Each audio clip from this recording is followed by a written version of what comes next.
दोस्तों आज का जो है हमारा पॉडकास्ट है वो सारा मेडिकल टर्म्स के बारे में है, मेडिकल साइंस के बारे में है और वो एक स्टार्टअप पर बेस्ड है। और जो हमारे गेस्ट है डॉक्टर पूजा गोस्वामी, वो एक क्लिनिकल साइंटिस्ट रह चुके हैं एम्स दिल्ली से। उन्होंने वहां पर 10-12 साल का एक अच्छा समय गुजारा। उसके बाद कुछ ऐसा हुआ कि उन्हें वो एम्स दिल्ली वाली जॉब क्विट करनी पड़ी और अपना स्टार्टअप लॉन्च किया। उनकी क्या जर्नी थी, उनके क्या चैलेंजेस थे, वो उन्होंने पॉडकास्ट में बताया। और पूरी डिटेल में मेडिकल टर्म्स के बारे में बात करिए और इजी लैंग्वेज में बात करिए। मतलब मुझे ऐसा लगता है कि अगर वो स्टार्टअप उनका सक्सेस कर जाता है तो उनके लिए तो सक्सेस है ही, ग्रैंड सक्सेस है ही, बट उनके साथ साथ हमारे इंडिया के लिए, हमारे पूरे नेशन के लिए, as well as for other countries के लिए बहुत बड़ी सक्सेस होगी। क्या है उनके स्टार्टअप, क्या सारी चीजें हैं, वो इस पॉडकास्ट में है। बट मैं आपको एक बताता हूँ कि वो एक मेडिकल डिवाइस बना रहे हैं जिससे इन्फेक्शन सिर्फ 1.5 घंटे के अंदर पता चल जाएगा। सो बाकी जो भी चीजें हैं वो इस पॉडकास्ट में बताइए। तो एक बार इस पॉडकास्ट को जरूर सुनना और हमारा इंडिया एक अलग तरफ जा रहा होगा। तो have a look on this podcast. Puja Goswami ma'am, स्वागत है आपका मेरे चैनल हर्षिल लुथरा पर। और सबसे पहले मेरे व्यूअर्स और मैं आपके बारे में जानना चाहते हैं। उससे पहले मैं आपसे जानना चाहूंगा कि आप कैसा फील कर रहे हो आप, क्योंकि यहाँ पर हम थोड़ी सी बात करने वाले हैं। तो आप कैसा feel? I'm very happy and Arshit, I'm very excited to be in this interview because a very new age, very new talented guys are doing something different to bring all the entrepreneurs like us into the market and make the marketing marketing is a strong channel nowadays, the social media work and all these. So I'm very excited for this interview. Thank you, Arshit, for inviting me for your podcast channel.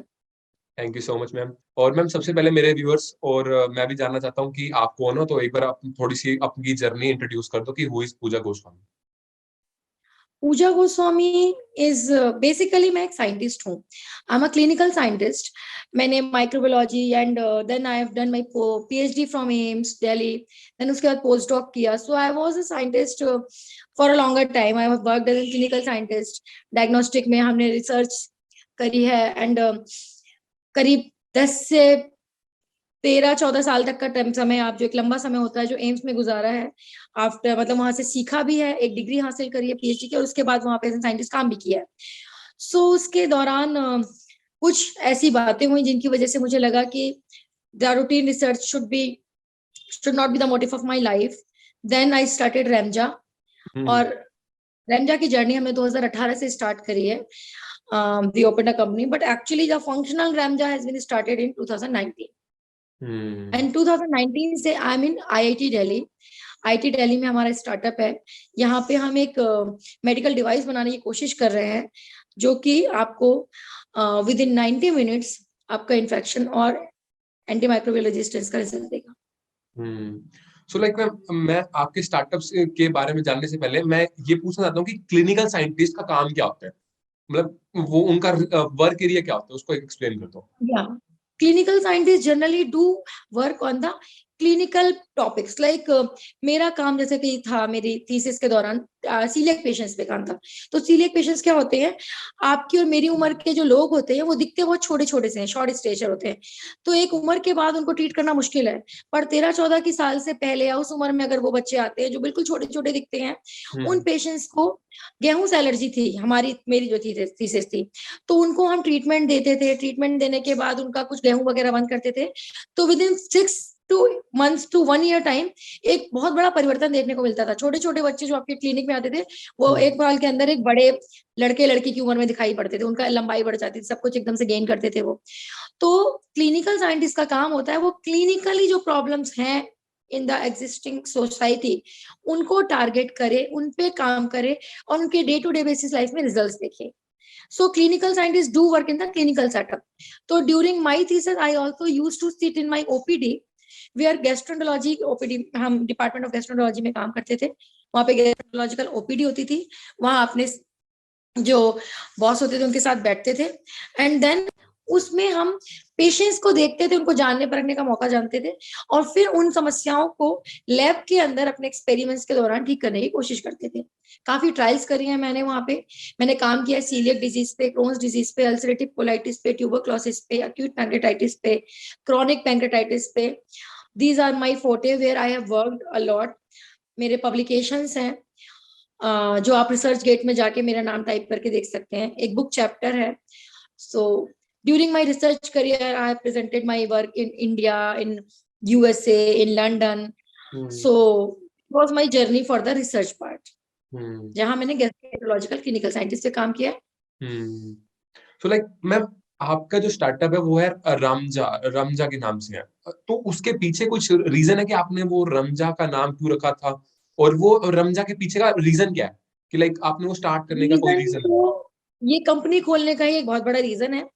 Because जब मैं scientist थी तो उस दौरान 2014 में अप्रैल में my father got diagnose with the acute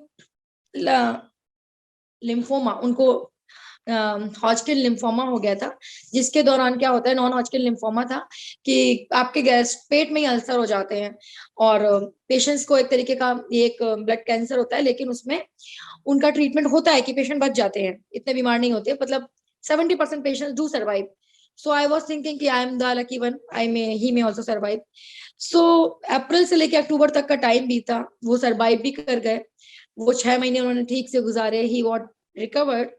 but from the may be the hard luck I would say, वो cancer से नहीं मरे, वो कैंसर के दौरान होने वाले इन्फेक्शन से मरे. तो उस दौरान मुझे पता चला कि मैं तो एक प्रीमियर इंस्टीट्यूट में हूँ जहां पे इन्फेक्शन अगर होता है तो जानने के बावजूद कि पेशेंट को इन्फेक्शन है, हम रिजल्ट नहीं ले सकते, क्योंकि जो मशीनें हैं वो रिजल्ट देती हैं कम से कम 3 से 4 दिन में. बहुत जल्दी भी हुआ तो 1 से 2 दिन में. या. तो क्या होता है, जब कैंसर का पेशेंट होता है, उसको अगर इन्फेक्शन है, अगर ट्रीटमेंट जल्दी नहीं दोगे तो वो डिग्रेड हो जाएगा, डिटियोरेट हो जाता है. तो इमीडिएटली, क्योंकि मेरी पहचान थी, डॉक्टर्स को जानते थे, वो अपने पेशेंट्स को देखते हुए उसी नजरिए से उसको ट्रीटमेंट देते हैं.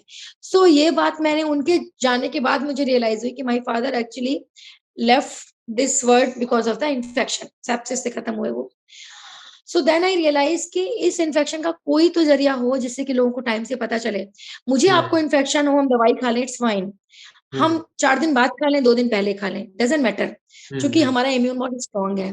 पर जो लोग हमारे या आपके लव्ड वंस होते हैं, जब वो हॉस्पिटल के अंदर या. होते हैं, या. तो हमें लगता है कुछ भी हो जाए पर रिपोर्ट जल्दी आ जाए. हम्म. पर कुछ भी करके हिंदुस्तान से लेके विश्व में भी ऐसी कोई अभी डिवाइस ही नहीं है जो कि आपको रिजल्ट जल्दी दे दे. आपको वेट ही करना है. मिनिमम वेट इज 24 घंटा या 48 घंटा या फिर 5 दिन. हम्म.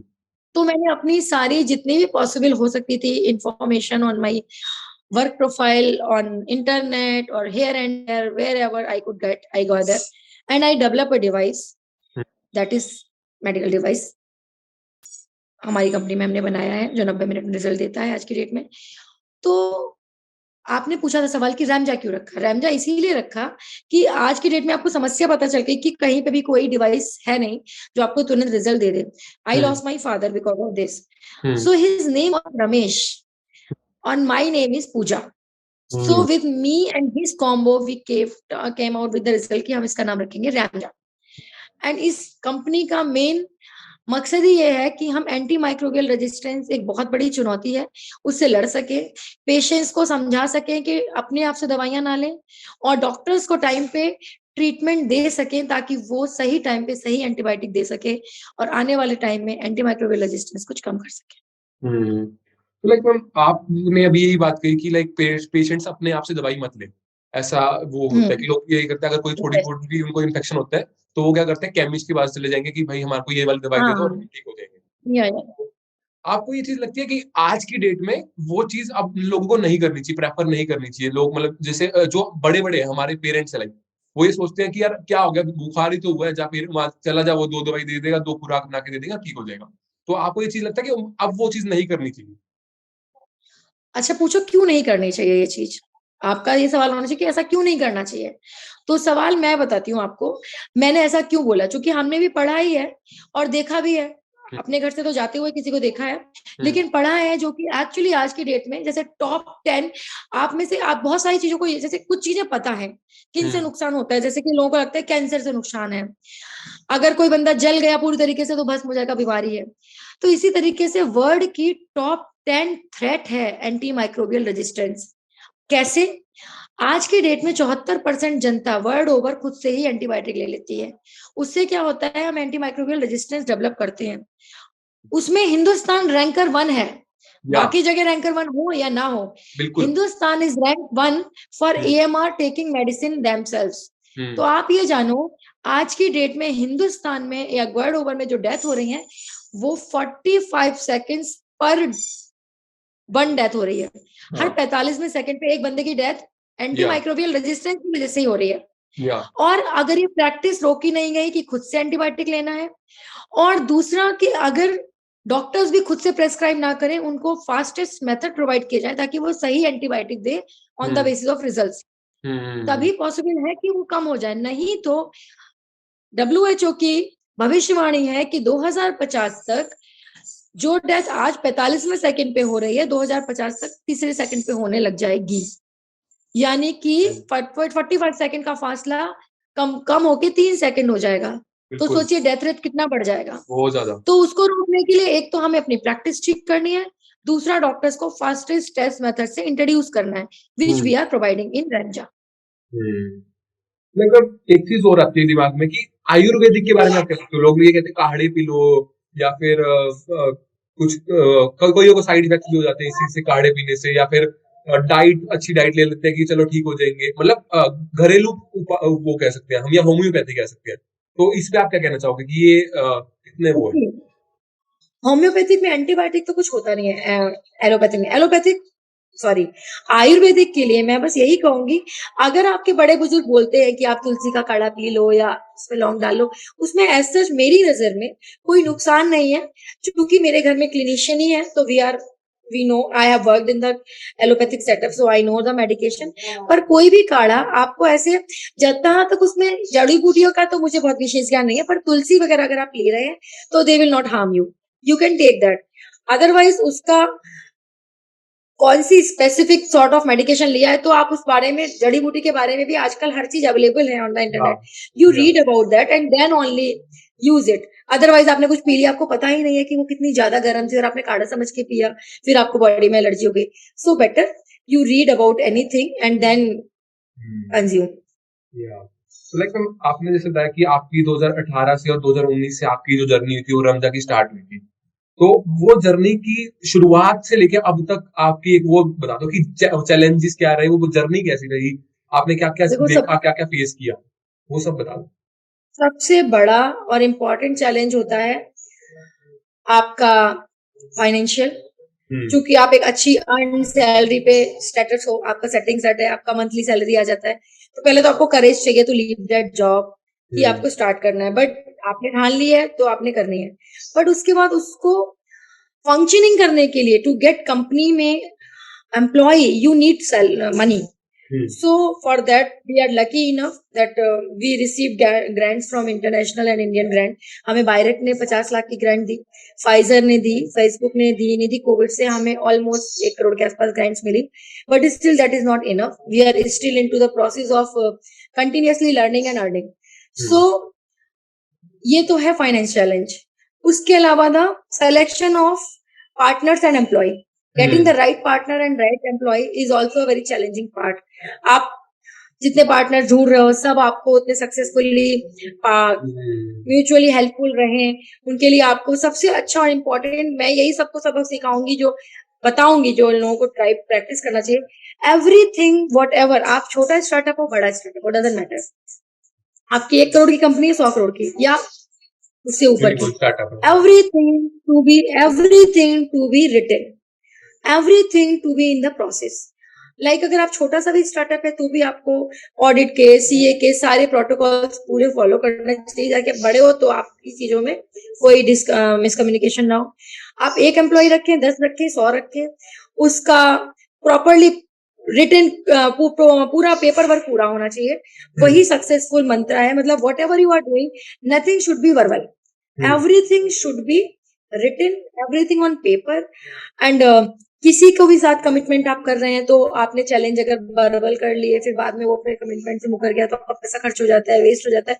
सो these kind of challenges which we learn during this journey, कि nothing can be verbal in the corporate. In government setup it is quite of common, people too कि ठीक है इतने का ले आना, वो ले आता है बंदा, आप पेमेंट कर देते, कि नहीं।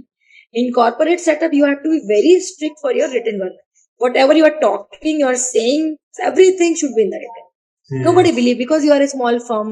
People may lose believe in you if you are not in the written concept. So we Yeah. believe in everything. हमने ये learn किया है, तो ये हमारा बहुत बड़ा challenge था. Initially हम government setup से आए थे. Initial 6 months we were not knowing. Things were like किसी को कुछ पेमेंट कर दिया फिर बाद में नहीं मानता है बंदा. So everyone जो भी नया स्टार्टअप खोल रहे हैं उनको सब कुछ रिटेन में रखना है. किसी को आप कितना भी बड़ा ट्रांजेक्शंस करें, कुछ एसेट्स में डील करें, कुछ भी करें.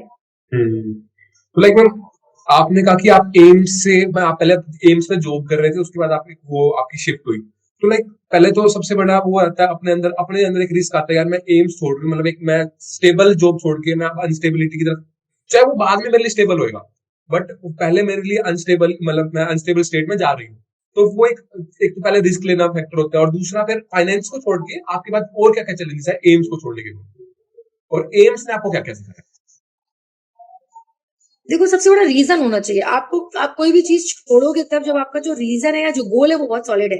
मेरा गोल मुझे पता है कि मैं जो करना चाहती हूँ वो कठिन जरूर है और वो सॉलिड है. अगर वो सक्सेसफुल हो गया तो फर्स्ट ऑफ ऑल ऐसा ही नहीं है कि सिर्फ ईएमआर कम होगा. लोगों का बहुत बड़ा एक जैसे छोटे छोटे सेटअप वाले डॉक्टर्स हैं वो अपने घर में कभी भी एंटी कल्चर का टेस्ट नहीं रख सकते, क्योंकि इस टाइप की फैसिलिटीज को रखने के लिए, इन सबको करने के लिए लोग चाहिए, इंफ्रास्ट्रक्चर चाहिए. तो मेरा डिवाइस इतना छोटा सा है कि तुम भी अपने कमरे में रख के चाहो और एक बंदा तुम्हारे पास रहे वो टेस्ट परफॉर्म करके तुम्हें दे देगा. So any small doctor will can have my kit. वो किट भी बहुत सस्ती है और डिवाइस भी सस्ता है. तो अगर आपने वो किट और डिवाइस ले ली तो आप अपनी छोटी सी क्लिनिक खोल के आपको डिपेंडेंट नहीं रहोगे बड़ी बड़ी डायग्नोस्टिक्स लैब पे कि वहीं से रिपोर्ट आएगी या फिर वहीं पे भेजना पड़ेगा. So this is what my challenge was.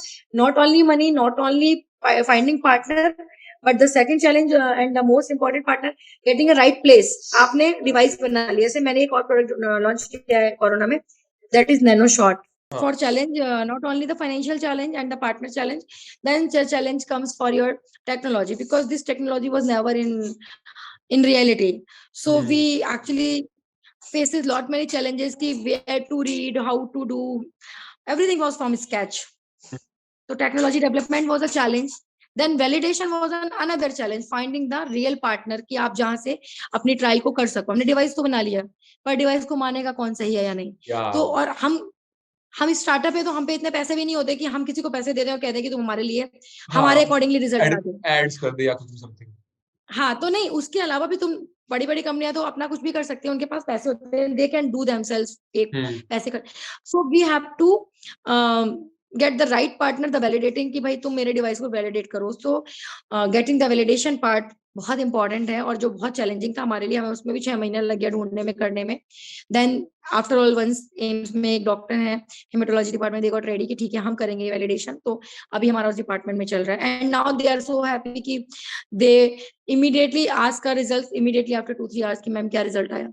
So the thing is that कि आप अगर छोटे स्टार्टअप हो ना, आपको हर स्टेज पे चैलेंज आएगा. आपने डिवाइस के अलावा हमने एक नैनो शॉट बनाया है जो कि वर्ल्ड इंडिया का पहला nano particle based surface disinfectant है जो 4 दिन तक ठहरता है, जिसमें कोई अल्कोहल नहीं है, कोई एसिड नहीं है, कोई केमिकल नहीं है जो तुम्हारे हाथ पे लगने में नुकसान दे. और फिर भी वो एफडी अप्रूव्ड है, आईएसओ अप्रूव्ड है. और फिर भी ऐसी फैसिलिटी बनाने के बाद उसके लिए फिर स्पेस का आपके लिए चैलेंज आते हैं. अगर आप रिटेल में जाना चाहते हैं कि आप अमेजन और फ्लिपकार्ट पे कर रहे हैं तो आप अपनी मैन्युफैक्चरिंग जो पैकेजिंग्स है वो कहाँ रखेंगे. सो ऑल चैलेंजेस और having the right right place, right space for all these, and marketing positioning is a big challenge for the small startups. So these things, either you have investor in getting a investor is a challenge, when until you are a pre-revenue it's a very much challenging for you to get investor.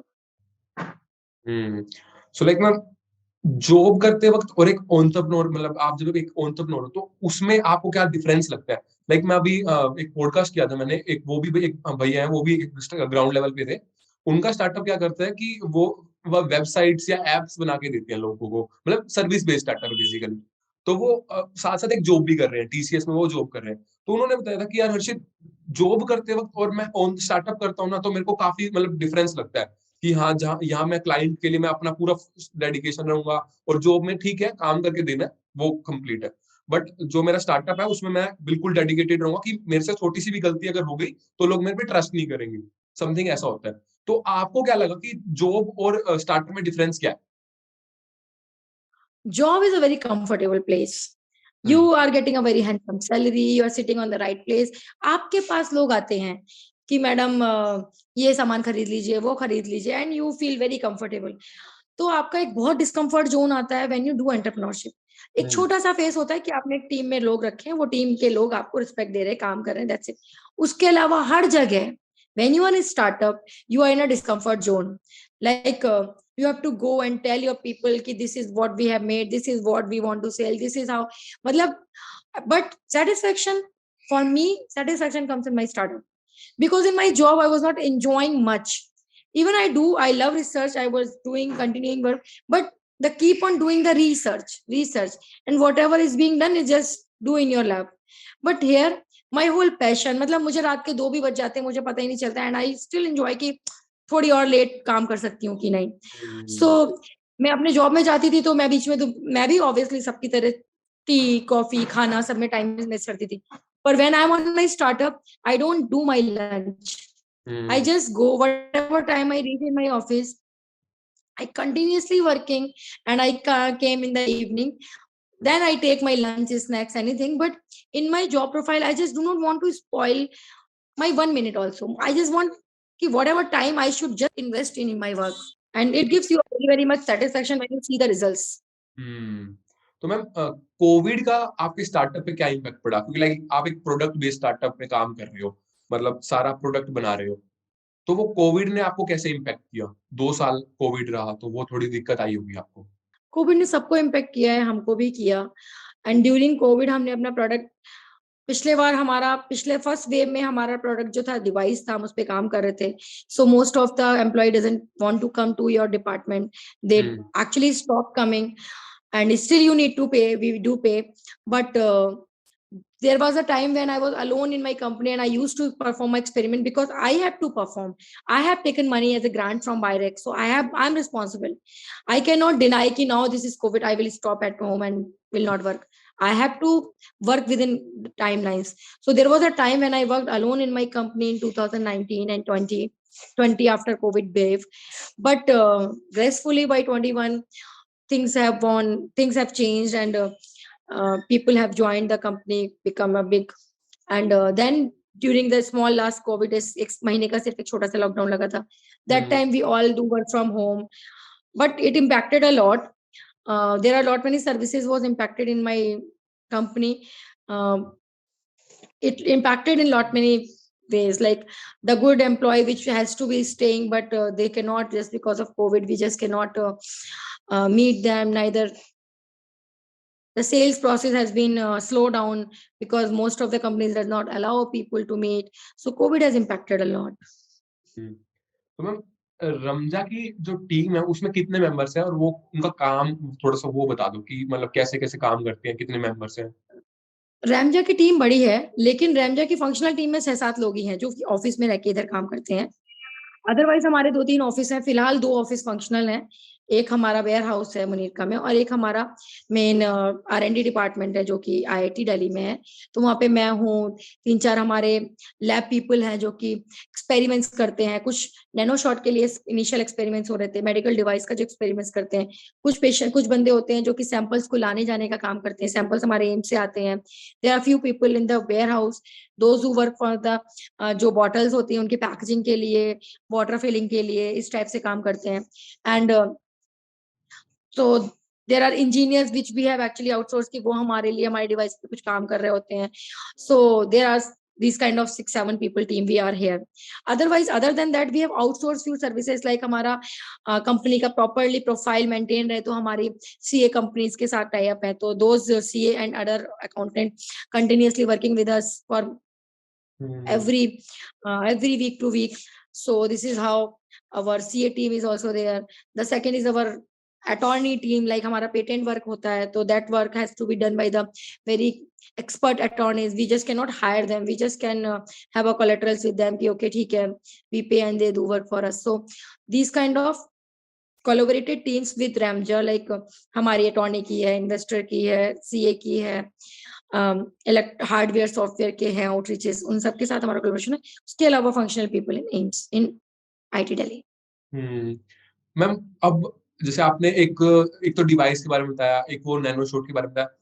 एक बार ये complete बता दो कि रेमजा आपको मतलब products क्या-क्या supply करता है, मतलब क्या-क्या बनाता है एक्चुअल में और उसका मतलब। रैमजा का अभी हाँ। समझ गई मैं। रैमजा का अभी सबसे पहला जो प्रोडक्ट रेडी है मार्केट में, कॉमर्शियलाइज हो चुका है, फ्लिपकार्ट पे है, इंडिया मार्ट पे है, जैम पोर्टल पे है, that is nano shot. Hmm, first Indian nano particle based surface disinfectant, जो कि 30 सेकंड में वायरस बैक्टीरिया की किलिंग कर देता है, 10 मिनट में कंप्लीट किल कर देता है और अगले 4 दिन तक काम करता है। आपने एक जगह नैनो शॉट स्प्रे कर दिया तो आपको 4 दिन तक कुछ भी नहीं करना। दूसरा प्रोडक्ट है हमारा medical device, that is a geno sensor, that actually can detect the infection and antimicrobial resistance in just 90 minutes. उसका हमारा यूटीआई पैनल रेडी है। यूटीआई पूरा जो है बहुत ही कॉमन इन्फेक्शन है जो हमने सबसे पहले टारगेट किया है, एंड उसका हमारा क्लिनिकल ट्रायल चल रहा है इसके साथ, and very soon we will be launching that device. उसके अलावा there are lot many panels which we are working on in the hmm, R&D. Hmm. So like ma'am, आप मैंने आपकी जो एक लिंक्डइन प्रोफाइल देखी थी, उसमें आपने लिखा था कि रम नैनो शॉट जो है वो पाउडर फॉर्म में है और उसमें हमने डिस्टिल वाटर का यूज़ करते हैं, मतलब उसको स्प्रे बनाने के लिए। एम आई राइट? Yes, completely right. या तो उसमें आपने मतलब एक तो सबसे पहला रीज़न यही था कि डिस्टिल वाटर का ही यूज़ क्यों? तो आपको पहले ये पूछना चाहिए कि पाउडर क्यों? पहले सब पाउडर। लोग तो सरफेस डिसइंफेक्टेंट पानी दे देते हैं। हाँ। सब लोग पानी दे देते हैं। हुँ, हमने भी दिया शुरुआत में, हमें भी लगा पानी है, बट हम लोग बोल रहे हैं ना 4 दिन काम करता है। हुँ, अब चूँकि हमारे में केमिकल्स तो है नहीं कोई, हमारे में तो इफेक्टिव ग्रेडिएंट है, इंग्रेडिएंट, जो कि हमें पता है 4 दिन तक काम करेंगे। पर अगर हम उसे पानी बना के रख लिए और 1 महीने से 6 महीने तक हमारे घर रह गया, कोरोना की वजह से बिका नहीं, तो आपने जब 6 महीने बाद खरीदा तो हमारे विश्वास पे कि ये तो 4 दिन काम करेगा। और चूँकि जो टॉक्सिक केमिकल होते हैं वो लॉन्ग लास्टिंग आप कभी भी यूज़ कर लो, लेकिन जो आपके सेफ केमिकल्स हैं जो आपको यूज़ करने हैं, वो तो केमिकल्स है ही नहीं, वो तो आपको इमीडिएटली आप घोलोगे और पानी में तो काम करेंगे। तो या हमारा जो नैनो पार्टिकल कॉम्बिनेशन है, हमने भी पूरा बनाया पानी में, फिर उसको लायोफिलाइज़ करा सो दैट जब भी बंदा खरीदे, वो हुँ, एक्टिवली काम करे उसके लिए। जैसे आपका कंप्यूटर है, मोबाइल है, आपका कंप्यूटर बैग है, ऑफिस बैग है, उन सबको तो आप कभी क्लीन भी नहीं करते ना, और आप कभी हुँ, सोचते भी नहीं हो कि इनको सैनिटाइज़ करना है। पर एक्चुअली वो जगह आप जहाँ-जहाँ जाते हैं, ऑफिस में, स्कूल्स में, मेट्रो में, सब जगह टच होता है, रखा जाता है। तो उसको हुँ, तो बहुत ज़रूरी है कि वीक में एटलीस्ट 2 बार उसको सैनिटाइज़ कर लें। आप हुँ, माइंड से भी फ्री रहेंगे और वो इन्फेक्शन क्रिएट नहीं होने देगा। हुँ, तो इसलिए हमने लायोफिलाइज़ कर दिया ताकि आप कोई भी जब खरीदें उसे, अगर छोटी पैकिंग लेंगे, तो हम आपको भेजेंगे ही फ्रेश बना के। जिस भी दिन ऑर्डर आता है, दिस इज़ अ रैमजा रूल कि उसी दिन छोटी पैकिंग के पैक्स बनेंगे। उससे बड़े ऑर्डर हैं तो 2 दिन पहले, 4 दिन पहले, छोटे ऑर्डर हैं तो हम सेम डे बना के देते हैं। बड़ी पैकिंग के लिए हम नहीं बनाते, हम उनको पैडल ही देते हैं और डिस्टिल वाटर देते हैं साथ में। डिस्टिल वाटर इसलिए ताकि वो रिएक्ट ना करे, अदरवाइज़ सिंपल पानी में भी वो काम करता है, पर उतना इफेक्टिवली नहीं करता। इसलिए हम डिस्टिल वाटर का प्लांट हमारे पास है, उससे खुद 0 टीडीएस चेक करके तब वो पैकेजिंग करके भरते हैं, ताकि आप जब भी लें, आपका जब भी केमिकल खुले, उसका इफेक्टिवनेस उतना ही रहे जितना मैं 6 महीने पहले बोली। हुँ। सो लाइक मैम, जैसे मेरा एक फ्रेंड है, उसने ना प्राकृतिक का यूज़ करके, मतलब जैसे नीम का, तुलसी का, इनका सबका यूज़ करके एक सैनिटाइज़र बनाया था। पर उसके वो सैनिटाइज़र के साथ प्रॉब्लम क्या थी, वो टेस्टिंग में बहुत ज़्यादा टाइम लग रहा था। लाइक कह रहा था पहले अल्फा टेस्टिंग, फिर बीटा टेस्टिंग, समथिंग ऐसा था। क्योंकि वो उसका जो मेन पर्पज़ था, वो जैसे आपको भी पता है कि हम मंदिर्स में या टेम्पल्स में या चर्च में, वहाँ पर हम अल्कोहल का यूज़ नहीं कर सकते सैनिटाइज़ेशन के लिए। तो वहाँ पर उसको सबसे मेजर जो चैलेंज आया, वो था अल्फा टेस्टिंग, बीटा टेस्टिंग, मतलब सैनिटाइज़र ठीक भी है या नहीं। तो आपको वो नैनो सोड को टेस्ट करने के लिए भी आपको ऐसा कुछ रहा था? लगा, हमें भी 6 महीना लगा, लेकिन टेस्टिंग हमारी चुनने हमने पहले ही ऑलरेडी आईटी में कर ली थी, तो हुँ, उसका उतना बड़ा चैलेंज नहीं था, फिर हमने अपना टेस्टिंग खुद से करा ही नहीं। हमने डायरेक्टली एनएबीएल एक्रीडिटेड को लैब को दे दिया, तीसरे बंदे ने किया, जो हमने हुँ, बनाया, मान लो आपको नहीं कुछ पता, पर आप हुँ, टेस्ट करते हो सारी चीज़ें, तो हमने कहा भाई हमें नहीं पता हमारा प्रोडक्ट कैसा है, आप टेस्ट करो। हुँ, और हमने जितने भी बैच बनाए वो सब टेस्ट कराए, जो मार्केट में देना है वो भी टेस्ट कराया, हर बैच टेस्ट कराया, तो हर बार रिजल्ट सेम ही आए हमारे कि वो 4 दिन तक टिक रहा है। So this is how the testing has been done on the third party. This is not at our place. हुँ।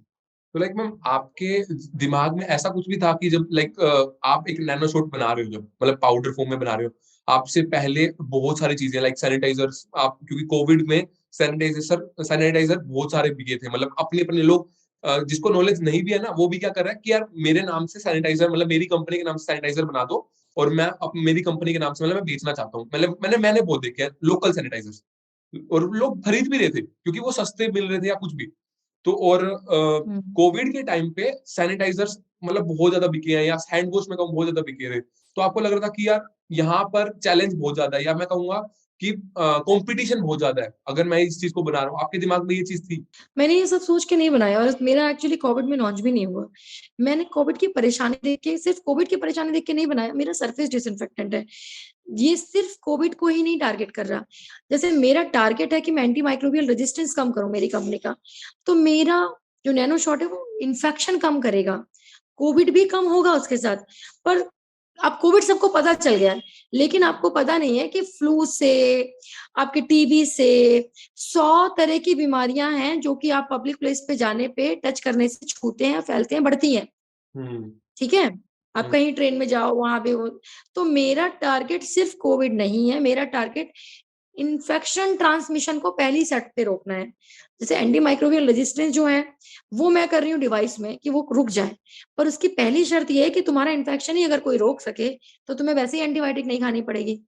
तो नैनो शॉट का मेन मकसद ये है कि वो ट्रांसमिशन जो है इन्फेक्शन का उसे रोक दे, ताकि जो भी पब्लिक प्लेसेस हैं अगर वहां नैनो शॉट यूज होगा, मैं 4 दिन कह रही हूँ, 4 दिन चलता है। बहुत खराब भी सिचुएशन में चला तो भाई 2-3 दिन तो चलेगा। या पर आजकल तो मार्केट में जो लोग हैं, जो चीजें हैं, वो तो 10 दिन में उड़ रही, 10 मिनट में उड़ जाती हैं। अल्कोहल तो 10 मिनट नहीं ठहरता। तो मैं ये बस इसलिए बनाया है कि इन्फेक्शन रुके पब्लिक प्लेसेस पे, अगर आप इसे यूज करेंगे तो इफेक्टिव होगा। उसके अलावा एक नई प्रैक्टिस, नए रिवोल्यूशन इरा में हमने जब से देखे हैं, बचपन से यही देखा है कि बस फिनाइल, एसिड, इस टाइप की चीजें यूज करो, यही क्लीन करती हैं। पर ऐसा नहीं है, सेफ चीजें भी यूज कर सकते हैं जिनमें टॉक्सिक केमिकल्स ना हो। They can also be use for the sanitisation. तो लाइक मैम, आपको ये चीज पता होगी कि अब जो एजुकेशन चल रही है या टेक्नोलॉजी चल रही है वो 4.0 आ चुकी है। मतलब यहाँ पर आर्टिफिशियल इंटेलिजेंस का बहुत बड़ा हुआ है, मशीन लर्निंग का बहुत ज्यादा हुआ है, और साथ ही साथ मतलब मैं और कहूँ तो रोबोटिक्स बहुत ज्यादा चल रही है।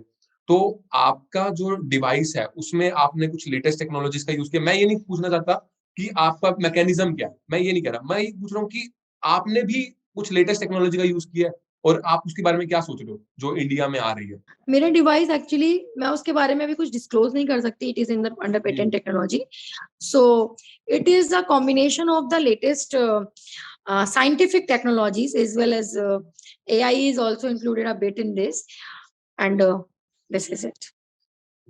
मैम, आप एआई के बारे में वैसे सोच क्या रहे हो कि मतलब आने वाला जो लोग स्टार्टअप अगर उनको जाना चाहिए अपने अपने लिए, आपका मैं प्रोडक्ट के बारे में बात नहीं कर रहा, मैं जनरल बात कर रहा हूँ एज ए साइंटिस्ट, आपको क्या लग रहा है? If you are upcoming, if you have a niche into that area, so that is obviously upcoming, hmm. upcoming you would say era, because I have seen a few videos from the Finland. They have made everything on AI based. Even a pregnant woman uh, do not need to go to the market, and AI based detection can be done, test can be done, and report will become on his watch and all. So that upcoming era is of AI and robotics, and hmm. blockchain is also in the upcoming time.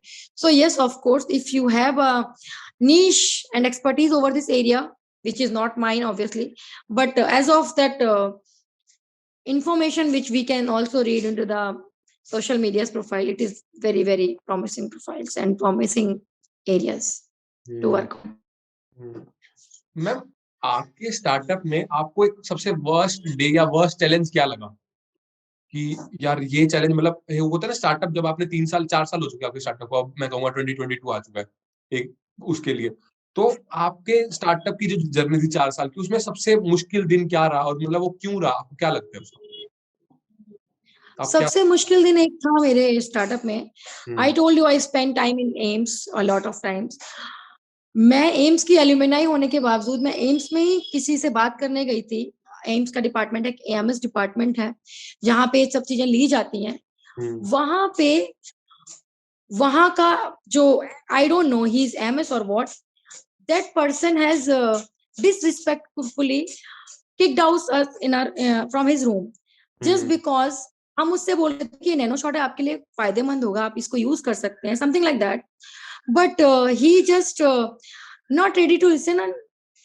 Just उसको whatever is the reason, मतलब what I am just saying कि वो मेरा personal place है जहां पे मैंने काम किया है, तो मुझे लगा एज एन स्टूडेंट अगर मैं जा रही हूँ तो वो थोड़ा रिस्पेक्टफुली बात करेंगे. अनजान जगह अगर आपसे नहीं करेंगे तो इट्स फाइन.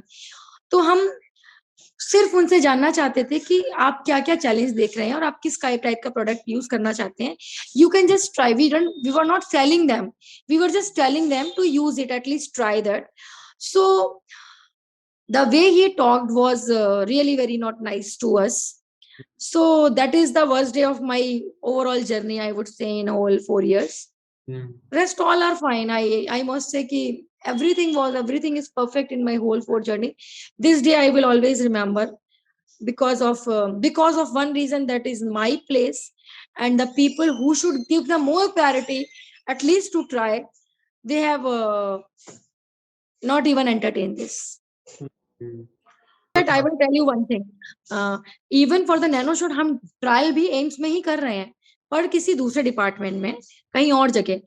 पर मेरा बताने का मतलब ये था कि सेल्स के लिए हमें कई जगह जाना होता है, विच यू आर सेइंग कि चैलेंजेस होते हैं, वो हमारा कंफर्ट जोन नहीं है. तो आप फर्स्ट से पहले अपने पास जाओगे कि हमारे घर के लोग इसको ट्राई करें, एटलीस्ट बताएं हमें. तो this is how which is my experience या first day. So like ma'am, आप फ्यूचर एंटरप्रेन्योर जो बन रहे हैं, आपकी जो जर्नी से आपने क्या सीखा, मतलब कि यार ये गलतियां मत करना, या फिर ये चैलेंज मैंने लिया तो अगर आप मतलब कंसिस्टेंसी रखना, डिसिप्लिन रखना, तो आप वो क्या एडवाइसेस देना चाहोगे फ्यूचर एंटरप्रेन्योर्स को? बस 3. First of all, believe in yourself, be persistent, and do everything written. Nothing is verbal in corporate. अगर आपको कुछ करना है, आपको persistent बनना पड़ेगा.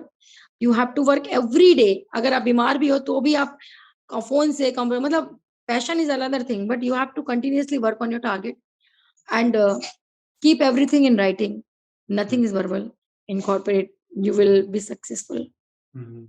मैम, आप पैशन, जैसे आपने वर्ड यूज किया पैशन, तो पैशन के बारे में आप क्या कहना चाहोगे कि पैशन क्या होता है? मतलब जैसे आपका, मैं कहूंगा कि लाइक क्लिनिकल साइंटिस्ट में आप काम करते थे, बट आपका एक ड्रीम था, या मैं कहूँ पैशन था, या क्या, मतलब आप पैशन को कैसे डिफाइन करना चाहते हो कि पैशन क्या होता है? क्योंकि लोगों को लगता है मेरे को काम करने में मजा आ रहा है तो हाँ, ये मेरा पैशन हो गया. एक्चुअल में पैशन क्या होता है? देखो मैं बताऊं, मेरे को खुद लगता था कि मेरा तो कोई पैशन ही नहीं है. सबसे बड़ी बात यही थी. मैं खुद बोलती थी 5 साल पहले या 4 साल पहले कि मैं इतने एक बड़े हो गई हूँ, मुझे समझ ही नहीं आ रहा पैशन क्या होता है. लोग कहते हैं मेरा ये पैशन है, मेरा वो पैशन है, सब ट्राई कर लिया, मेरे को तो कोई पैशन नहीं मिला. जिस काम को करके तुम्हें सेटिस्फेक्शन मिले, मजा तो खैर बहुत सारे काम करने में आता है. तुम एक कहीं बाजार जाओ और तुमने कोई बहुत ही ऐसी ब्रांडेड ड्रेस ले ली और तुम्हें लगता है कि सूट करेगी तुम्हारे, उसमें ऑफिस में जाकर सबने बहुत कमेंट करे, तो भी बहुत मजा आता है. बहुत सारी चीजें नई ट्राई करते हैं, एडवेंचर करते हैं, तो भी बहुत मजा आता है. पर मजे के साथ साथ सेटिस्फेक्शन भी हो तुम्हें कि जिस काम में करने में तुम्हें टाइम का पता ना चले. मुझे ऐसे लगता है तुम सब कुछ जिसके लिए सैक्रिफाइस कर दो, तुम कितने भी पेन में ऊपर से करना चाहो, मजा आना इज वेरी वेरी इंपॉर्टेंट. अगर मजा नहीं आ रहा तो तुम वैसे भी नहीं कर सकते, तुम पेन में तो टच नहीं करोगे उस चीज को. तो मजा आना is very very important thing for to get pay your passion. Secondary, तुम उसको करने के लिए कुछ भी करने को राजी, मतलब जैसे होता है, जैसे फॉर एग्जाम्पल लड़कियों के लिए उनकी ज्वेलरी बहुत इंपॉर्टेंट है, फॉर एग्जाम्पल एनीथिंग, और दे कीप कि भाई वो यहाँ से वहां से खरीद लेंगे, बचा लेंगे. लेकिन अगर तुम्हें अपने स्टार्टअप को बचाने के लिए अपनी ज्वेलरी को भी बेचना पड़ जाए, something like that, for example, ऐसे एलन मस्क ने अपने स्टार्टअप को, लड़कों के लिए उनकी बाइक बड़ी इंपॉर्टेंट होती है. एलन मस्क ने अपने स्टार्टअप को बचाने के लिए एक टाइम पे, not Elon Musk, I think Steve Jobs, उन्होंने अपनी बाइक को बेच दिया था. This is how I just read in a news. So एक बंदे का लड़कियों के लिए ज्वेलरी, लड़कों के लिए बाइक, तो अगर ये चीज इतनी इंपॉर्टेंट होके भी मैं छोड़ सकूं, मैं दे सकूं कि कैसे भी करके मेरा सपना बच जाए, so I think this is passion. Like अगर मेरे पास, इवन मेरे पास जो मेरी सबसे इंपॉर्टेंट चीज है, ऑब्वियसली मेरे को भी यही लगता है ना, मेरी ज्वेलरी, मेरी डायमंड ज्वेलरी मेरे पास रहनी चाहिए. पर अगर एक टाइम आए कि मुझे उसको देख के भी मेरे स्टार्टअप को बचाना पड़े, फॉर द, भगवान करे ऐसा दिन कभी ना आए, पर ऐसा आए, तो I won't take a second to do this. ऐसी वो चीज जो तुम्हें बचाने के लिए सब कुछ लेने को तैयार हो, आई थिंक मैम लाइक मैं ये कहना चाहूंगा कि आप एक लेडी हो, और मैंने जो देखा है ना वो, मैं मतलब अगर मैं फीमेल गेस्ट से बात करता हूँ ना, तो मेरे को काफी अच्छा लगता है कि फीमेल गेस्ट मतलब अपनी फील्ड में कुछ अच्छा कर रही है, लाइक लोगों की मेंटेलिटी है, और गर्ल्स भी खुद डरती हैं कि यार अगर मैंने स्टेप लिया तो कहीं ना कहीं मेरी मतलब बेइज्जती हो जाएगी या कुछ। तो आप गर्ल्स को क्या एडवाइस देना चाहोगे ऐसा कि लाइक आप ये चीज करो, आप स्टार्टअप में आओ, मतलब मैंने आज की डेट में ना, अगर मैंने जितने पॉडकास्ट किया उसमें अगर बॉयज और गर्ल्स की रेशियो देखूं वो बहुत कम है। क्यों? क्योंकि इसमें होता है कि लड़कियां डरती है काम करने से, वो फर्स्ट स्टेप लेने से। तो आप वो एडवाइस लड़कियों को दे दो ताकि वो काम कर सके। मैं तो लड़कियों को यही बोलूंगी, वो स्टार्टअप खोलें, वो जॉब करें, वो कुछ भी करें, पर हम्म, कुछ जरूर करें। चाहे शादी करें, बच्चा करें, ना करें, पर अपने पैसे को कमाने का कोई ना कोई जरिया जरूर रखें। Hmm, because self respect comes with self money too. So मेरी नजर में हर लड़की का काम करना जरूरी है, और लड़कों से भी ज्यादा जरूरी है, क्योंकि हमारी जो सोसाइटी है वो मेल डोमिनेंट है। तो हम्म, आप कुछ करो या ना करो, लेकिन आप कुछ कर रहे हो और लड़के हो तो बहुत वैल्यू है। पर अगर आप लड़की और कुछ नहीं कर रहे हो तो वैसे ही आपका वैल्यू नहीं है। तो कुछ ना कुछ तो करो, अपने सेल्फ रिस्पेक्ट के लिए करो। अगर आप कुंवारे हो तो अपने स्टैंडिंग के लिए करो, अपने पेरेंट्स के लिए करो। शादी हो गई है तो आप कल को जब पेरेंट बचो बनोगे तो आपका बेबी भी आपका रिस्पेक्ट करेगा कि yes my mother is working, and you feel good. It's not about money only. Your hmm, overall personality do change when you do work, when you do meet people, you earn having a small pie to your family. So hmm, I think everyone should work, and especially female should work continuously. Whatever happen, you do have child or not, you should work. I also have a child, and जरैमजा का opening ही मेरे baby के होने के 3 months बाद किया था हमने. हम्म, So it's not like that कि these are the excuses what people do say कि छोटा बच्चा है इसलिए नहीं कर सकते ये वो. सो हम्म, आप कुछ भी करो, पर जरूर करो. हम्म। सो लाइक मैं वापस रैमजा पे जाना चाहूंगा। जैसे आपने बताया कि आपका जो प्रोडक्ट है वो 90 मिनट्स में आपको वो इन्फेक्शन के बारे में बताता है कि कितना ठीक है या नहीं है, मतलब हम्म. आपको इन्फेक्शन है या नहीं है। तो लाइक मैं बहुत ज्यादा साइकोलॉजी में मैं बहुत ज्यादा डीप डाइव कर रहा था, तो एक दिन मैंने पढ़ा था कि खासकर स्पेशली इन इंडिया ऐसा होता है कि 55% लोग ऐसा है कि या जहां पर आपने पैसे दिए, मतलब आप जहां पर आपने अपना कुछ पैसा लगाया, तो वो आपको मतलब आपको इफेक्टिव रिजल्ट देगा एज कम्पेयर टू जो आपको फ्री में दे रहा है। सिमिलरली जो आप पे जहां पे आपने टाइम लगाया वो आपको ज्यादा इफेक्टिव रिजल्ट दे रहा होगा एज कम्पेयर टू आपने अगर कुछ टाइम लगा, तो वो सोचते हैं कि ये गलत, मतलब धारणाएं बनी हुई है लोगों की कि गलत, वो क्या पता ये गलत बता रहा हो, ये जो रिपोर्ट है वो गलत हो। तो लोगों को ये चीज गलत लगती है। तो आप इसके बारे में क्या कहना चाहोगे? ऐसा लोगों को लगता नहीं है, ऐसा होता भी है। या जनरली लोग क्विक एंड फास्ट करते हैं। हम्म, इसलिए हमने क्या किया है, हमने जो टेस्ट किया है, यही मैंने बोला था ना, आप मेरा सवाल भूल गए। आपने मुझसे पूछा था मेरा चैलेंज क्या था, तो मैंने कहा था पैसा और पार्टनर से भी इंपॉर्टेंट था वैलिडेशन। हम्म, जो मैंने फास्ट बनाया, मैं फास्ट कह रही हूँ, आप फास्ट कैसे मानोगे जब तक आप करोगे नहीं?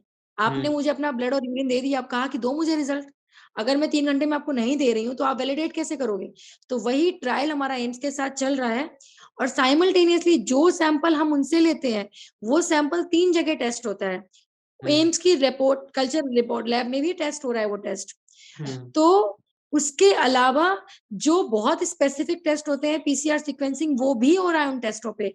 तो हम्म, हमारे टेस्ट का वैलिडेशन कि जो मशीनें 5 दिन में कर रही हैं और हम 90 मिनट में कर रहे हैं, वो सेम रिजल्ट है या नहीं, वो सब वैलिडेट हो रहे हैं all the existing gold standard method से। ताकि जो सेम टेस्ट हम, और सबसे इंपॉर्टेंट बात, मेरी कंपनी में मेरे टेस्ट जो हो रहे हैं वो अल्टीमेटली मैं नहीं कर रही, हम्म, मेरा कोई ना कोई एम्प्लॉय कर रहा है।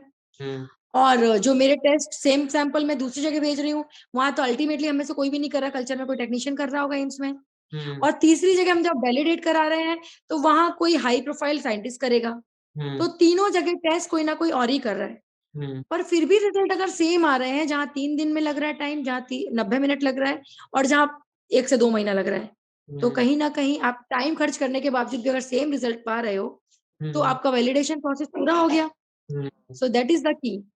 हम हम्म, इस समय वैलिडेशन के लिए ही प्रोसेस को कंप्लीट करने में लगे हुए हैं, जो कि हमारा फिनिश होने वाला है। सो जो 5 दिन में रिजल्ट आ रहे हैं, वो जो किसी और लैब में हो रहा है, कोई और कर रहा है, और जो हम 90 मिनट में कर रहे हैं, हमारे यहाँ कोई और कर रहा है, उनको जब मैच करके देख रहे हैं वो सेम आ रहे हैं। हम्म। सो लाइक ये मेरे को ना ये चीज भी लगती है कि लाइक अगर किसी बंदे की जान जा रही है, मतलब वो एक एज अ डेथ स्टेट में है, अगर उसको ये पता चल जाए कि अगर इसको इन्फेक्शन और लोगों को उसी टाइम एंटीबायोटिक्स पता चल जाए तो उसकी जान बच सकती है, तो लोग उस पर ट्रस्ट करेंगे। यही हम वही कर रहे हैं, हम जो कर रहे हैं ट्रायल वो एक्यूट ल्यूकीमिया के पेशेंट पे ही कर रहे हैं, हम्म। क्योंकि कैंसर हमारा टारगेट नहीं, इन्फेक्शन टारगेट है, पर कैंसर में तो इन्फेक्शन बहुत ही कॉमन है। तो हम्म। इस समय हम जो दे रहे हैं, हम ट्रीटमेंट, हम तो ये बोल देते हैं कि अभी हमारा ट्रायल मेथड पे है, हम्म। हमारे रिजल्ट आए हैं, पर फिर हम्म। भी आप क्लिनिकली दवाई वही दो जैसा कि आप इस रिजल्ट के बेसिस पे और अपने हिसाब से देने वाले थे, और हम्म। कोरिलेट कर लो आप कल्चर से। तो हम हम्म। हमारे बेसिस पे वो दे भले ही रहे होंगे अपना सोच के, लेकिन हम्म। वो अपना जो भी उनका क्लिनिकल प्रिडिक्शंस होंगी उनके बेसिस पे ही दे रहे हैं, हम्म। साथ में उनको हमारे रिजल्ट भी मिल रहे हैं, और हम्म। बाद में वो 5 दिन बाद उसको कल्चर से भी कोरिलेट कर पा रहे हैं। समझ हम्म। रहे हो आप बात? हमने हम्म। आपसे बोला, फॉर एग्जाम्पल आपने बोला जैसे पेशेंट मान लो आईसीयू में मरने वाला है, तो हम्म। हमने कहा ये हमारा रिजल्ट है, हम्म। आप चाहो तो यूज करो, चाहो तो मत यूज करो, अब 5 दिन बाद आपकी रिपोर्ट आएगी। अब आपके पास हम्म। या तो ऑप्शन ये है कि आप रैंडमली कुछ भी उठा के दे दो जो आपका हम्म। दिमाग कह रहा है, हम्म। या फिर आप जो रिपोर्ट है आपके पास 90 मिनट में वो दे दो, या हम्म। फिर आप 5 मिनट 5 दिन बाद वेट करो, तब तक पेशेंट वैसे भी खत्म हो जाएगा आपका। हम्म। मोस्ट प्रॉब्लम नहीं खत्म होगा तो बीमार हो जाएगा, कम से कम या सिक तो हो या ही जाएगा ना या आईसीयू या में। या तो या अब ऑप्शन ये है, इसीलिए हमारा वैलिडेशन थोड़ा चैलेंजिंग है। हम्म। हम जो वैलिडेशन कर रहे हैं, अगर वो वैलिडेशन हमारा जिस तरीके से हम कर रहे हैं और आ गया है, तो अल्टीमेटली वो आने वाली सोसाइटी के लिए एक ब्लेसिंग्स है, एक बून है, ताकि हम्म। किसी को भी 5 दिन तक वेट नहीं करना पड़ेगा। और हम्म। मेरा रेमजा खोलने का मकसद और गोल यही था कि the hmm. Way I lost my someone because hmm. Of this infection, at least बंदा इन्फेक्शन से तो ना जाए। या तो ये क्वेश्चन ना मैंने एक डॉक्टर से, मतलब मेरे को एक डॉक्टर ने वो कहा था कि यार तू ये पूछ सकता है, मतलब मेरे फैमिली डॉक्टर है, तो उन्होंने कहा था कि हर्षित, अगर हाँ प्रोडक्ट वो मतलब जो वो काम करे वो बहुत अच्छा काम करे, वो लेडी बहुत अच्छा काम कर रही है, बट हमारे साथ ऐसा क्या है, जो हमारी सोसाइटी है ना वो रूरल एरिया में ज्यादा फैली हुई है, मतलब वहां पर इलिटरेट लोग भी बहुत ज्यादा है, तो वहां पर वो उसको कैसे यूज कर पाएंगे, और मतलब उनकी वो मार्केटिंग वहां तक पहुंच पाएगी या नहीं, ये उनके लिए एक चैलेंज रहा, या फिर वो क्या, वो चीज को एक्सप्लेन कर दो कि मतलब कैसे। तो इसीलिए अगर हमारा वैलिडेशन हो गया, तो हमने छोटा सा डिवाइस बनाया है। जैसे अभी जो चैलेंज कल्चर वगैरह की फैसिलिटी है, वो एक बहुत बड़ा कमरा लगता है, उसमें कल्चर, लेमिनार फ्लो, माइक्रोस्कोप, ये सब लगता है, सब तक जाना ही जा सकता। हमारा डिवाइस कहीं भी जा सकता है, और एक छोटा सा पेपर देते हैं हम साथ में टेस्ट करने के लिए। तो एक बंदा हो जो कि टेक्नीशियन परफॉर्म कर सके हमारा एक्सपेरिमेंट, तो वो किसी भी रिमोट एरिया में अपना कैंप लगाए, हमारा डिवाइस ले जाए, हमारी किट ले जाए, और एक ट्रेन करा हुआ बंदा हमारा, हम बंदे को ट्रेन करने की गारंटी लेते हैं, 2 दिन में ट्रेन कर देंगे, वो बंदा परफॉर्म करेगा। आप क्लिनिक में बैठो, किसी भी गांव में जाके एक्सपेरिमेंट करके रिजल्ट दे सकते हो। आपको कोई बहुत हाई फाई मशीनों की जरूरत नहीं है। हम्म। सो लाइक मैम, अब मैं वापस एक बार क्लिनिकल साइंटिस्ट वाली जो आपकी जर्नी थी, मतलब मैं वहीं जाना चाहूंगा। तो आपने, मैं ये पूछना चाहता था कि लाइक आपने कहा कि मैं एक्यूट क्रोनिक डिसीजेज, मतलब इन पे मैं बहुत काम करती थी कि लाइक लोगों की हाइट छोटी रह जाती है, तो वो 14 साल की उम्र से पहले ही अगर हमें बता दें, तो आपने ऐसा, मतलब एक वर्स्ट केस होता है कि यार मतलब कुछ गलत, मतलब जैसे होता है ना कि यार कुछ बहुत, ये बहुत मतलब इसकी उम्मीद भी नहीं थी कि यार ऐसा कुछ हो गया, मतलब ऐसा कुछ आपने फील फील किया, मतलब अपने उसमें जब आप क्लिनिकल साइंटिस्ट की जॉब कर रहे थे, तो यार मतलब ये बहुत खतरनाक चीज है, या फिर बहुत थोड़ी सी ऑकवर्ड फीलिंग आ गई है यहाँ पे कि नहीं ये regarding what? Regarding the disease, regarding the patient, कि यार मतलब ये हाँ, बहुत एक छोटा है। पेशेंट था हमारे यहाँ। हम्म। हाँ, जैसे कभी कभी हमने ट्रायल्स में भी बहुत पेशेंट देखे हैं, तो कुछ patients during trial, during most more follow up, वो सीलियक पेशेंट नहीं था। हम्म। ऐसे ही कोई पेशेंट था, जैसे किसी को कोई और डिजीज थी, उसको ट्रीटमेंट भी मिला, फिर हम्म। वो फॉलो अप भी अच्छे से कर रहा था, पर इसके बावजूद भी इसकी डिजीज खराब होती चली गई। सो हम्म। देयर आर वन पेशेंट, उसको इप्सिड हो गया था, आई स्टिल रिमेम्बर। और उस पेशेंट के लिए मेरे को बहुत खराब लगता था। मैंने कहा बताओ, इस पेशेंट को जबरदस्ती इप्सिड हो गया, hmm. Get it through pet and all. So there was one patient, hmm. not in my study, but I have observed with some other study was involved. तो लाइक मैम, अब मैं एक चीज ये पूछना चाहता हूँ, क्योंकि ये मैं बहुत ज्यादा फील कर रहा हूँ एज अ, मतलब यंग, मतलब मैं जो टीनेज में मेरी लाइफ है, वो मैं आपसे क्वेश्चन, मेरा ये पर्सनल क्वेश्चन रहेगा कि लाइक जैसे हम, जो हमारी जनरेशन है ना, वो क्या करती है कि हमारे लिए ना, जैसे कई कई लोग कहते हैं कि स्टार्ट करना पहले मुश्किल होता था, कि आपने स्टार्ट ही नहीं कर पाते, लोग बहुत ज्यादा सोचते हैं, डे ड्रीमिंग करते हैं, बट स्टार्ट नहीं कर पाते। हमारी जनरेशन जो मैं फील कर रहा हूँ ना, वो क्या करता है कि हम स्टार्ट कर लेते हैं, पर वो एग्जीक्यूट नहीं कर पाते, कंप्लीट नहीं कर पाते। इसलिए कई बार ऐसा होता है कि आपने ये भी सुना होगा कि बहुत सारे स्टार्टअप ना फेल होते हैं हर साल इंडिया में। तो आप एक ऐसी एडवाइस मैं खुद चाहूंगा कि आप मेरे को दे दो कि हम पूरा खत्म कर दें, एग्जीक्यूट बीच में ना छोड़े। मेरे ख्याल से आपका एज हो, मेरा एज हो, किसी का भी एज हो, हम्म। आप जो भी काम करना चाहते हो, हम्म। गोल पहले डिफाइन करो। हम्म। गोल डिफाइन होगा तो आप स्टार्ट करना है, जैसे कि मुझे ये करना है, ये करना है, ये करना है, it's fine, very good, start हो गया। पर हम्म। आपका गोल डिफाइन है ना, कि मेरे को उस गोल तक पहुंचना है, और उस हम्म। गोल तक पहुंचने के लिए क्या क्या जरिए चाहिए, टाइम लाइन वाइज उनको डिसाइड करना पड़ेगा इन द फर्स्ट 3 मंथ्स। पहले मंथ कुछ समझ नहीं आएगा, आप हम्म। सिर्फ लैब सेटअप ये सब करोगे, आप अपना जो भी कर रहे हो करोगे। पर आपका हम्म। अगर गोल डिसाइड है कि बेसिकली जान लो आपको कोई भी कंपनी खोलनी है, कोई भी प्रोडक्ट बनाना है, नैनो शॉट हो, जोमेटो में कुछ बेचना हो, कुछ भी, गोल क्या है, सर्विस देनी है, प्रोडक्ट देना है, व्हाट इज योर गोल। अब उस गोल तक पहुंचने के लिए मेरे को 5 चीजें लगेंगी, कि मार्केटिंग ऐसे लगेगी, सेल्स वैसे लगेगी, टीम पर्सन ऐसे लगेंगे। अब इन टीम पर्सन को मुझे कंसिस्टेंटली रखने के लिए, अगला अगर मेरा प्रोडक्ट 6 से 8 महीने में लॉन्च हो जाएगा और कंटिन्यूसली आ जाएगा, मुझे कैसे फंड्स अरेंज करने हैं, कैसे उनके लिए कंसिस्टेंट रखना है। सो आपकी स्ट्रैटेजी डिफाइन होनी चाहिए within 3 months, just after you're starting, कि how you are gonna execute the plan, and just so plan finish होने के 3 महीने पहले आपको हम्म। नेक्स्ट प्लानिंग कर लेनी चाहिए, सो दैट ये मेरा प्लान हम्म। फिनिश होने वाला है कि प्रोडक्ट रेडी हो जाएगा। अब इसकी execution, market positioning and all, may be वो पैसा लगे, प्रॉब्लम्स आए, बहुत सारी चीजें होती है, पर प्लान शुड बी रेडी। हम्म। तो एटलीस्ट आपके पास, जिससे मान लीजिए कोविड चल रहा है, हम्म। फाइनेंशियल क्राइसिस है, you can at least communicate with people कि this is my plan for next 6 months, तो एटलीस्ट वो टाइम बाय कर सकते हो आप in case of the bird scenario. Hmm. But execute जरूर हो जाएगा। हम्म। सो लाइक मैम, अभी मैं एक लास्ट क्वेश्चन पूछने वाला हूँ कि इस पॉडकास्ट को एंड करते हैं। और वो ये है कि जैसे मैं एक पॉडकास्ट सुन रहा था, उसमें मतलब एक स्टार्टअप का ही वो भी पॉडकास्ट था, एक एंटरप्रेन्योर था, वो ही कह रहा था कि यार एंजाइटी बहुत ज्यादा आती है अगर हम काम करते हैं, स्ट्रेस बहुत ज्यादा आता है, और उसको ओवरकम करने के लिए मेडिटेशन में बहुत ज्यादा करता हूँ। तो आप मेडिटेशन के बारे में क्या कहना चाहोगे? मतलब आप करते हो, या फिर मेडिटेशन पे आपका क्या ओवरव्यू है, पॉइंट है? मैं पहले जरूर करती थी, ये बहुत अच्छी प्रैक्टिस है if someone can do, but I think small kids are also having the positive energy. So I have hmm. a 3-year-old son, I do not need the meditation. When I spend time with my son, I hmm. feel meditated. तो अगर मैं उसके साथ खेल, मेरा time मिल जाए, तो that is also a meditation for me. Hmm. But yes, if you have time, if you are that particular and you have lots of extra time, you can definitely do meditation, it will help you. But I really do not get time, so I spend time with my son, and that's a meditation for me. हाँ।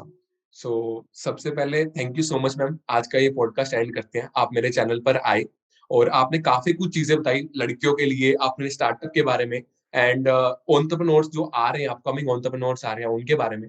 And I wish जो आपका जो product है वो बहुत जल्दी हमारे India में आए, और हमारे इंडिया जो आप मैं ये कहना चाहूंगा कि आप इंडिया का एक नाम रोशन करने वाली बात हो रही है, क्योंकि ये चीज कहीं किसी ने नहीं सोची है। मतलब कोई भी कितना भी बड़ा देश हो, यूनाइटेड स्टेट्स हो, मैं चाइना की बात करूं, वो भी इतनी जल्दी रिजल्ट नहीं लेके आ पा रहे। और अगर हमारा ये चीज होती है तो एक इंडिया को एक अलग लेवल पर जा सकता है इंडिया।